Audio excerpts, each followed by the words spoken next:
Hello दोस्तों, हमारे channel पर आप सभी का स्वागत है। ये है गुरुवार बृहस्पतिवार की पौराणिक कथा। गुरुवार व्रत करने से बृहस्पति देवता प्रसन्न होते हैं। यह व्रत अत्यंत फलदायी है। अग्निपुराण के अनुसार अनुराधा नक्षत्र युक्त गुरुवार से आरंभ करके 7 गुरुवार व्रत करने से बृहस्पति ग्रह की हर पीड़ा से मुक्ति मिलती है। बृहस्पतिवार व्रत कथा प्राचीन समय की बात है। एक नगर में एक बड़ा व्यापारी रहता था। वह जहाजों में माल लदवाकर दूसरे देशों में भेजा करता था। वह जिस प्रकार अधिक धन कमाता था उसी प्रकार जी खोलकर दान भी करता था, परंतु उसकी पत्नी अत्यंत कंजूस थी। वह किसी को एक दमड़ी भी नहीं देने देती थी। एक बार सेठ जब दूसरे देश व्यापार करने गया तो पीछे से बृहस्पतिदेव ने साधु वेश में उसकी पत्नी से भिक्षा मांगी। व्यापारी की पत्नी बृहस्पतिदेव से बोली, हे साधु महाराज, मैं इस दान और पुण्य से तंग आ गई हूँ। आप कोई ऐसा उपाय बताएं जिससे मेरा सारा धन नष्ट हो जाए और मैं आराम से रह सकूं। मैं ये धन लुटता हुआ नहीं देख सकती।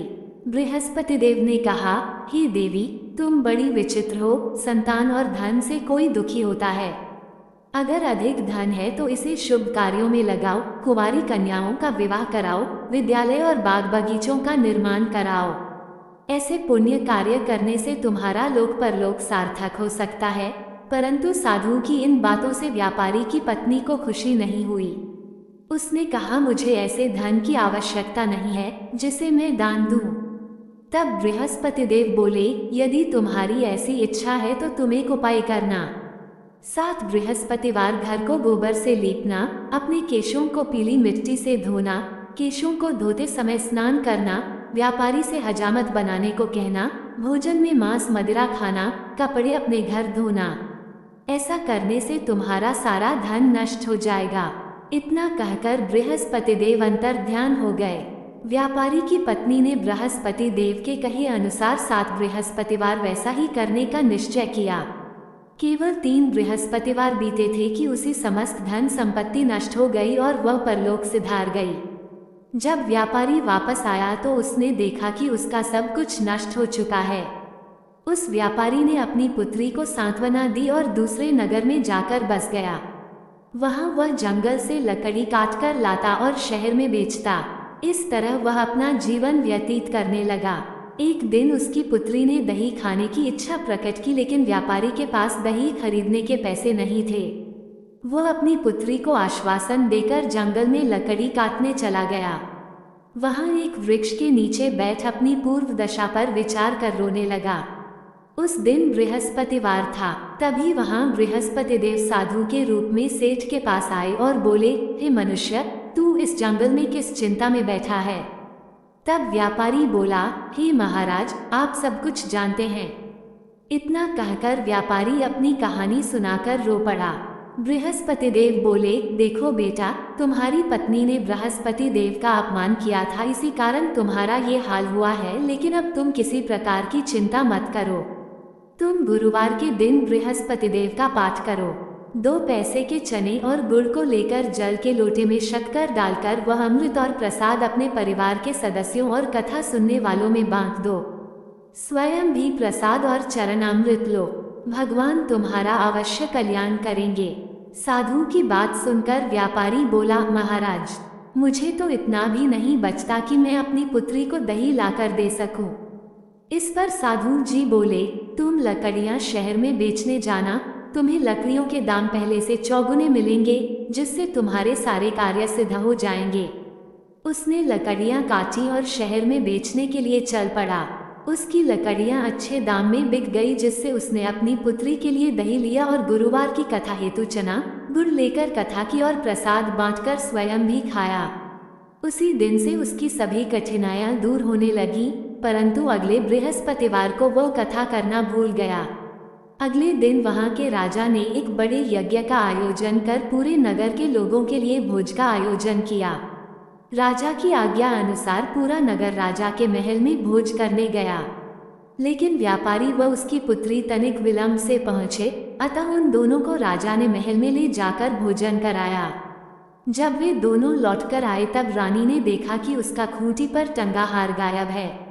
रानी को व्यापारी और उसकी पुत्री पर संदेह हुआ कि उसका हार उन दोनों ने ही चुराया है।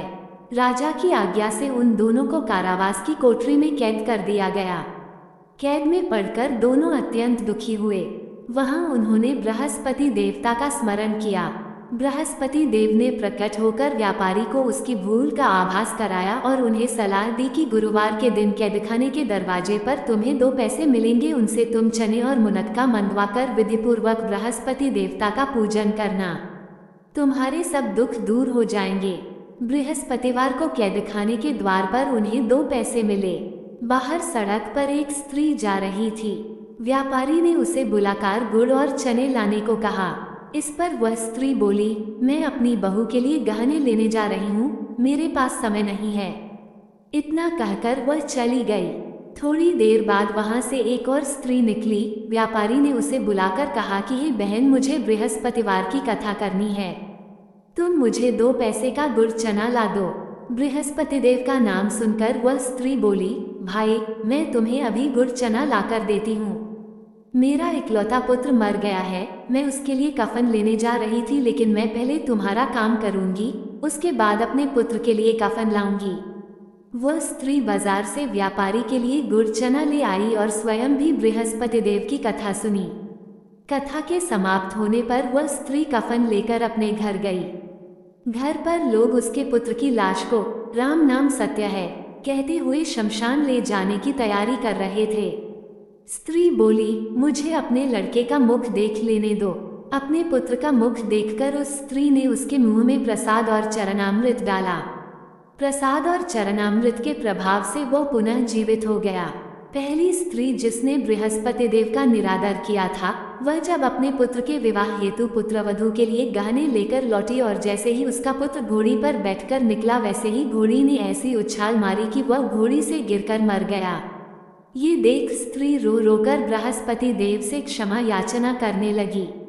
उस स्त्री की याचना से बृहस्पति देव साधु वेश में वहां पहुंचकर कहने लगे, देवी, तुम्हें अधिक विलाप करने की आवश्यकता नहीं है। ये बृहस्पति देव का अनादर करने के कारण हुआ है।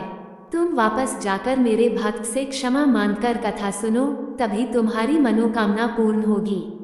जेल में जाकर उस स्त्री ने व्यापारी से माफी मांगी और कथा सुनी। कथा के उपरांत वह प्रसाद और चरणामृत लेकर अपने घर वापस गई। घर आकर उसने चरणामृत अपने मृत पुत्र के मुख में डाला। चरणामृत के प्रभाव से उसका पुत्र भी जीवित हो उठा। उसी रात बृहस्पति देव राजा के सपने में आए और बोले, हे राजन, तूने जिस व्यापारी और उसके पुत्री को जेल में कैद कर रखा है, वह बिल्कुल निर्दोष हैं। तुम्हारी रानी का हार वहीं खूंटी पर टंगा है। दिन निकला तो राजा रानी ने हार खूंटी पर लटका हुआ देखा।